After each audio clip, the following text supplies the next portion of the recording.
Hi guys, and welcome back to The Wargamer. Now, not too long ago, Games Workshop released some details about their new upcoming Astra Militarum Codex, along with some of the regiments that will be featured inside.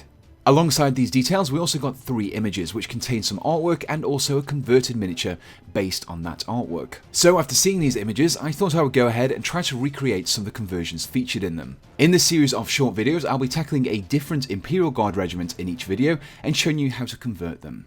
However, to make these conversions a little bit more viable, I have reduced the number of kits that these components have been sourced from. So let's begin with the Savlar Chem Dogs. Now, all of the components that you can see in front of me here are taken from the Cadian Shock Troop sprue.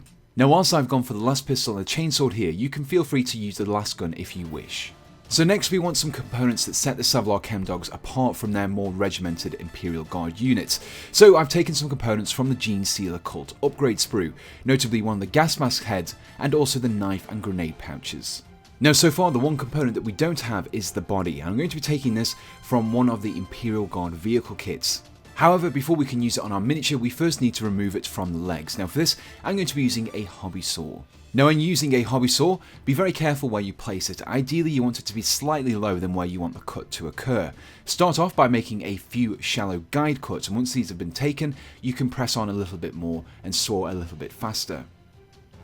Once the cut has been completed, you can now start work by cleaning up the areas that we have left using a hobby file or a hobby knife. Once we have all of the components, we can then start gluing the body together. Now, feel free to use any of the regular Cadian Shock Trooper bodies if you don't have access to any of these armorless torsos. These torsos simply make the miniatures with a more open pose a little bit more interesting to look at.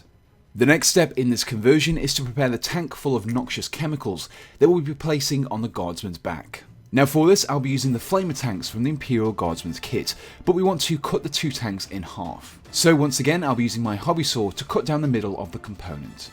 Once we have separated the 2 tanks, we then need to clip some of the remaining plastic away to give the tank a more rounded appearance. For this, I've started off with some clippers, and then I'll be using a hobby file to sand these areas down. Once we have finished preparing our tank, we can now glue it to the back of the guardsman. In this next step, I'll now be applying some of the components from the Gene Sealer Cult upgrade sprue.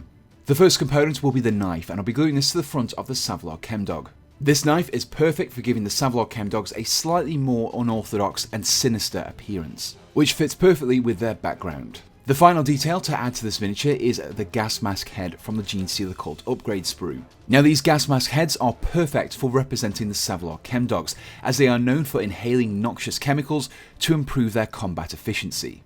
And here we have the completed Savlar Chem Dog. Now, you should be able to create a decent sized regiment of Savlar Chem Dogs using the techniques used in this video by simply taking some Imperial Guard components and mixing them with some Gene Sealer Cult upgrade sprues. If you would like to see this miniature tackled in a painting tutorial, or if you have any suggestions for other Astra Militarum regiment conversions, please do let me know in the comments below. And finally, make sure you keep an eye out for the remaining videos in this series. So with that, all that's left to say is thanks for watching and goodbye.